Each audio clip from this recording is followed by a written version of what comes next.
किसी नगर में एक दुकानदार था। उसकी कपड़ों की दुकान थी। वह बड़ा ही ईमानदार था और अपने ग्राहकों के साथ उसका व्यवहार बहुत अच्छा रहता था, इसलिए उसकी दुकान खूब चलती थी। अचानक दुकानदार के सामने एक कठिनाई आ गई। उसका छोटा लड़का उसके साथ दुकान पर बैठता था। जाने कहां से उसको आदत पड़ गई कि दुकान पर जो भी खरीदार आता वह उसकी टोपी या पगड़ी उतार कर फेंक देता। दुकानदार ने उसे बहुत समझाया, डराया, धमकाया, मारा पीटा, लेकिन उसे अपनी आदत न छोड़ी। धीरे धीरे लोगों ने उसकी दुकान पर आना कम कर दिया। दुकानदार बहुत परेशान हो गया। अब वह क्या करे? लड़के की माँ नहीं थी, इसलिए घर पर उसे अकेला नहीं छोड़ सकते थे। योग से एक दिन उसकी दुकान के सामने से भगवान बुद्ध निकले। उसने अपनी परेशानी उन्हें बताई। आप जो भी करिए, इस लड़के को ठीक कर दीजिए, मैं आपका बड़ा एहसान मानूंगा। बुद्ध ने सारी बात सुनकर कहा, मैं तुम्हारे लड़के को ठीक तो कर दूंगा, लेकिन एक शर्त है। दुकानदार ने पूछा, क्या? वे बोले, मैं या तुम्हारा बालक जो करे तुम उसमें रोक टोक नहीं करोगे। दुकानदार राजी हो गया।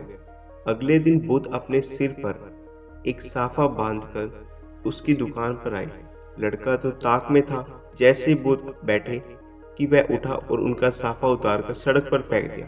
बुद्ध ने हंसकर कहा, शाबाश बेटा। उन्होंने उसे पुकारा और कहा, जरा दौड़ कर साफे को उठा तो लाना। लड़के ने छलांग लगाई और साफा उठाकर ले आया। बुद्ध ने कहा, मेरे सिर पर इसे बांध दो। लड़के ने उससे उल्टा सीधा करके सिर पर लपेट दिया। दूसरे दिन बुद्ध फिर उसकी दुकान पर आए। उनके सिर पर साफा था, पर वे दुकान के सामने एक लकड़ी और एक छोटी कुल्हाड़ी डाल आए थे। दुकान पर आते ही उन्होंने लड़के को अपने पास बुलाया और कहा, बेटा, उस कुल्हाड़ी को उठाकर जरा लकड़ी के टुकड़े कर देना। दुकानदार ने सुना तो वह बहुत घबराया।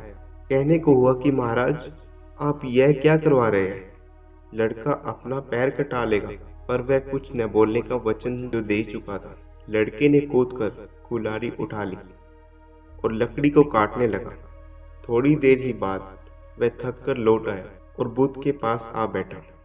बुद्ध ने 7 दिन तक लगातार उसे कुछ न कुछ करवाया। उसके बाद बच्चे की साफा उतारने की आदत एकदम छूट गई। दुकानदार चकित रह गया।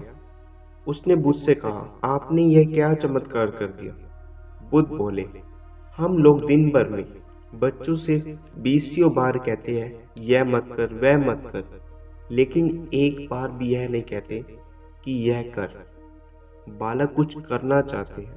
तुमने देखा, जब जब मैंने तुम्हारे लड़के को कुछ करने को कहा, उसने कितने आनंद से उस काम को किया। दुकानदार ने भगवान बुद्ध के चरणों में गिरकर अपनी भूल स्वीकार कर ली। उस दिन से उसका बिगड़ा बालक सुधर गया।